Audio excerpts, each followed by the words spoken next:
Welcome back to the channel. Today's video I'm going to be showing how a customer has a leak and we're going to try and fix it. Now he sent me some pictures which are up here and I don't quite think that there is enough evidence of a potential leak what's going on. There's no damp on the ceiling or anything like that. He said that he just wants the pipework coupled up and taken out and then put a new one in. So I'm going to take you in, we're going to investigate it, see what I think's going on. So because I'm going to be working up in a roof space, I've got my chest mount on, and what I can do with this chest mount is hook a little pouch up over the top and then just take just the amount of kit in that I need to on the job. So we'll just get that hooked in there just like that, and we'll load out with some tools. So I've got a pipe slice and we're going to be connecting up the valve. So we've got our paste, a pair of grips and some pliers wrench, and that should be everything that I need to go do the job. So this is what we're going to be changing over, part 2 bore valve, because I think that the water main is constantly dripping, and we will get in here and we'll have one of these to shut the water off. I'm going to need a bit of pipe just to connect up, so I'll go grab a bit of pipe.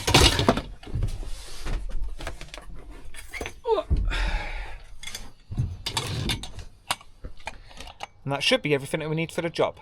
So let's take you in, show you what we've got and fix this leak.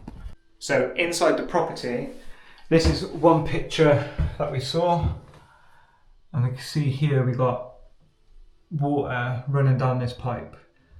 Now there's nothing there that tells me that there's anything dripping from above.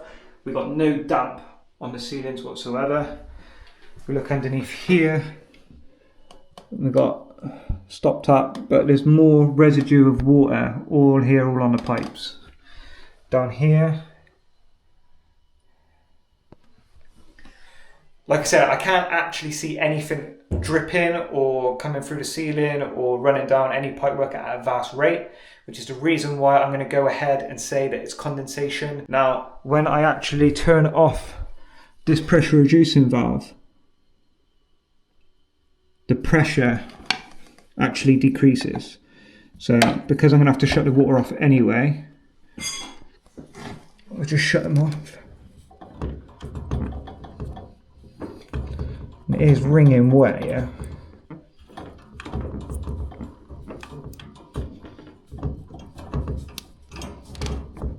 Right. So that's with that shut off. And what I do see on the gauge is that the gauge slowly goes down. So that's automatically telling me that something's drawing water. So for video's sake, I'm going to turn this back on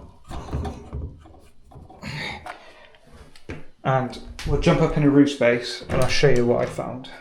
Now this, in my opinion, will send condensation all through that pipe because constantly water is drawing off. So that's the reason why we bought part 2 bore valve. So I'm going to cut in here, hopefully after I take off the insulation, get rid of this gate valve, put a bit more of a better lever valve in, and like a ball type, and yeah, swap this ball valve out. So let's crack on.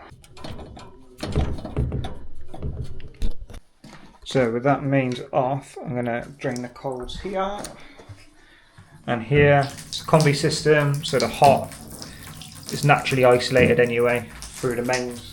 So we'll leave these taps on. That should drain my levels down so I can fit the ball valve. Perfect. So I've got enough space here and enough space here to do what I need to. And look, they haven't got a fibre washer on there anyway, so that's good, because what people don't realise is that with a bore valve, the edge is actually beveled. So I'll just take this nut off here and you'll see that the edge is actually beveled, so we can fit a nut and olive straight on.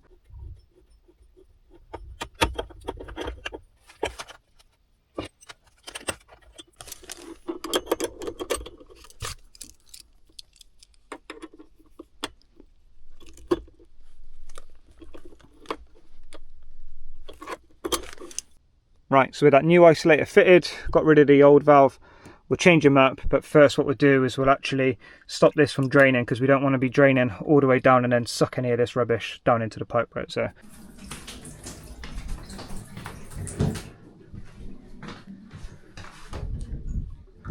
there you go, it's a free job.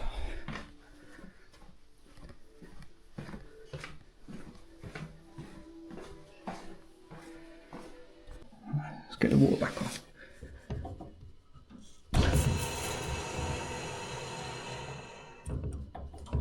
Good sound. So they've been pressurised up. I'm actually going to turn them back off. And in theory, that valve shouldn't show any pressure drop.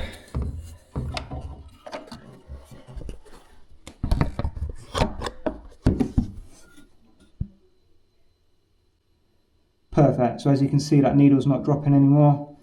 I definitely think that that's the reason why we've got all this condensation build up in all these pipes and causing a lot of issues down here. So let's reconnect the new ball valve up, get them filled back up with a tank and see if that improves anything.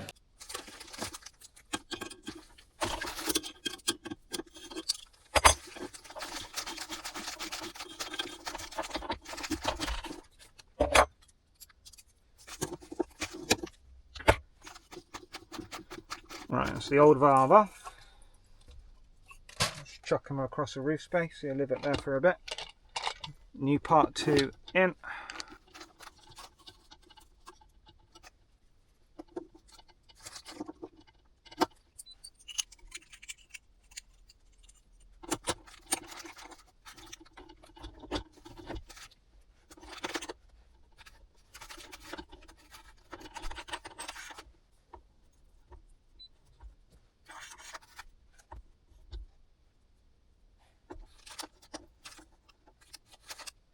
So the main reason why I paste up all my olives is that it adds a lubricant to allow the olive to crush into the right shape, moulding the copper pipe to the compression fitting, and it's also very, very waterproof. So it offers a little bit more of a waterproof seal.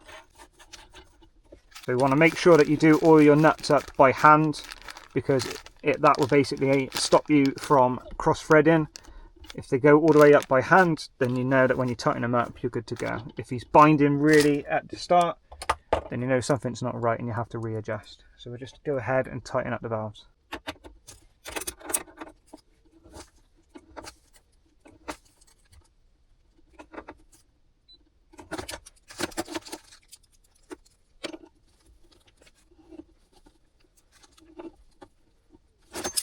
Turn the water on. There we go. Right, we just wait for that to fill up and then we'll inspect downstairs to see if anything's changed.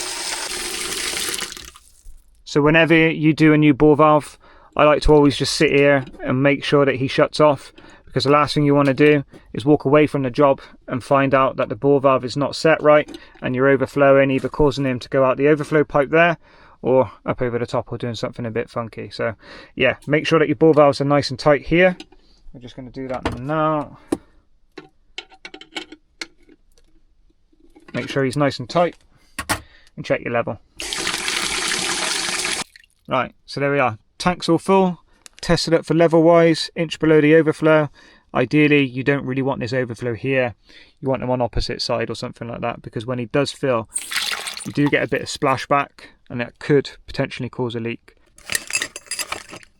Right, that job's all done. Nice new ball valve, new isolator, tank's all full, levels check. Hopefully that will stop the condensation issues and this appearing of a leak will stop. If it's not, we'll give it a few days to monitor. If it's still happening, then I'll come in, investigate a little bit further, maybe have to cut some pipework out. But if you liked today's video, please give it a like, comment down below, subscribe if you're new, and I'll see you on the next one.